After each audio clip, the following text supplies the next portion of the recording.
அனைவருக்கும் வணக்கம். நம்ம இப்போ சூக்குக்குள்ளே தான் இருக்கிறேன். சூக்குக்குள்ளே பார்த்திங்கன்னா நிறைய மண்பாண்டத்தில் செஞ்ச அழகு பொருட்கள் நிறைய இருந்துச்சு. குடிக்கிறதுக்கு தண்ணியெல்லாம் நம்ம வந்து பிளாஸ்டிக் டப்பாவில் யூஸ் பண்ணுவோம் இல்லையா, ஆனால் இங்கே வந்து என்னென்னா மண்பாண்டத்தில் யூஸ் பண்ணிகிட்ருக்குறாங்க.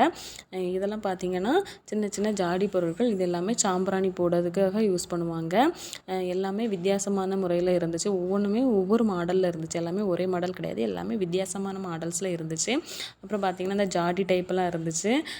அதுக்கப்புறமாட்டு ஒரு இதை பார்த்திங்களா, நல்லா தூக்கி பார்த்தீங்க, நல்லா வெயிட்டாக இருந்துச்சு. என்னால் தூக்கவே முடியல, டக்குன்னு வச்சுட்டேன் கீழேயே. அதுக்கப்புறம் பார்த்தீங்கன்னா இது ஒரு கடைக்குள்ளே போயிருந்தோம். உள்ளே வந்து நிறைய வித்தியாசமான பொருட்கள்லாம் வச்சுருந்தாங்க. ஒட்டகம், சிங்கம், அப்படி எல்லாமே சின்ன சின்ன பொருட்கள் வச்சுருந்தாங்க. ஆமை, ஆந்தை. இதை நம்ம ஆந்தை இதெல்லாம் பார்த்துருக்க மாட்டோம் இல்லையா. இந்த மாதிரி அலாவுதீன் விளக்கெல்லாம் இருந்துச்சு. இதை பார்த்த உடனே அலாவுதீன் அந்த சீரியல் நாடகம் தான் ஞாபகம் வந்துச்சு. பார்த்திங்களா, நிறைய ஒட்டகங்கள் தான் நிறைய வச்சுருக்காங்க. குட்டி குட்டியாக நிறைய இருந்துச்சு.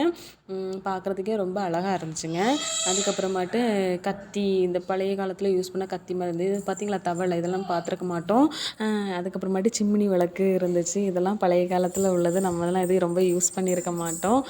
முன்னாடி உள்ள காலத்தில் இந்த 1780s காலத்தில் உள்ளது. உள்ளே வந்து பார்த்திங்கன்னா பார்க்குறதுக்கு ரொம்ப நல்லா இருந்துச்சுங்க. உள்ளே வந்து நிறைய பொருட்கள்லாம் இருந்துச்சு. எல்லாமே விதவிதமாக வித்தியாசமாக இருந்துச்சு. பார்த்திங்கன்னா ஜுவல்ஸ் மாதிரி வச்சுருந்தாங்க. அதுக்கப்புறம் உள்ளே போக போக இன்னும் நிறைய இருந்துச்சுங்க. இங்கே இருக்கிறது எல்லாமே நம்ம பர்ச்சேஸ் கூட பண்ணிக்கலாம், நம்மளுக்கு பிடிச்சிருந்துச்சுனாக்கி. இது கண்காட்சி கிடையாது, நம்ம பர்ச்சேஸ் பண்ணக்கூடிய பொருள் வாங்கக்கூடிய இடங்கள் தான். பார்த்திங்கன்னா ரொம்பவே அழகாக இருந்துச்சுங்க. நம்ம கொம்பெல்லாம் வச்சுருந்தாங்க பாருங்கள், தந்தம். அதுக்கப்புறம் அந்த தலையோடு சேர்ந்து கொம்பு இருக்கிற மாதிரி எல்லாமே இருந்துச்சு. பார்க்குறதுக்கே ரொம்ப வினோதமாக இருந்துச்சுன்னா, என்னடா கொம்பு இவ்வளோ இவ்வளோ பெரிய பெரிய கொம்பெல்லாம் வச்சுருக்காங்களே அப்படின்னு சொல்லிட்டு ஆச்சரியமாக பார்த்தேங்க. பாருங்கங்க, இந்த அந்த படத்து பேர் என்னது, சந்திரமுகி படத்துலலாம் வரும் இல்லையா, சிங்கம், கரடி, அந்த மாதிரி எல்லாமே இருந்துச்சு.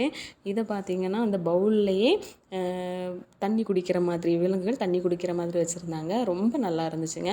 இதெல்லாம் பார்த்திங்கன்னா கஜானா பெட்டி, நம்ம ஜுவல்ஸ்லாம் கலத்தி உள்ளே போட்டு வைக்கிற மாதிரி இருந்துச்சு. பார்க்குறதுக்கு ரொம்ப நல்லா இருந்துச்சு. எல்லாமே ஒவ்வொன்றும் ஒவ்வொரு விதமாக இருந்துச்சுங்க. நான் திறந்து வேறு பார்த்தேன், ரொம்ப நல்லா இருந்துச்சு. அதுக்கப்புறம் பார்த்திங்கன்னா மரத்தாலே செஞ்ச சேர்லாம் வச்சுருந்தாங்க. இவர் தான் அந்த நாட்டோட மன்னர். அதுக்கப்புறமா கூஜாவை பாருங்கள், இரும்பு கூஜா, பெரிய கூஜா, கதவு. அப்புறம் இந்த ட்ரம்ஸ் எல்லாம் வச்சுருந்தாங்க. அதிலே மென்ஷன் பண்ணியிருந்தாங்க, டூ நாட் டிஸ்டர்ப் அதர்ஸ் அப்படின்னு சொல்லிட்டு, டியூரிங் டிஸ்டர்ப்ஸ் அதர்ஸ் அப்படின்னு சொல்லிட்டு போட்டிருந்தாங்க. ஏன்னா அதோட சவுண்ட் அதிகமாக இருக்கும் போல். அதுக்கப்புறமாட்டி சுவரில் பாருங்கள், நான் இது இன்னும் நினச்சேங்க, ஒரு முதலையே மரத்துலேயே செதுக்கி வச்சுருக்காங்க. பார்க்குறதுக்கு ரொம்ப அழகாக இருந்துச்சு. அதுக்கப்புறமாட்டு தாஜ்மஹால்ங்கிறது எல்லாத்துக்குமே பிடிக்கக்கூடிய ஒன்று தான். தாஜ்மஹால் கூட வச்சுருந்தாங்கங்க. தாஜ்மஹாலோட மினியேச்சர். அதுக்கப்புறமா இது வந்து எல்லாருமே பிடிக்கக்கூடியது, காதலர்ஸ்லாம் யூஸ் பண்ணுவாங்க. அவ்வளோதாங்க, நம்மளுடைய ட்ரிப்ஸ் முடிஞ்சிச்சு. நன்றி.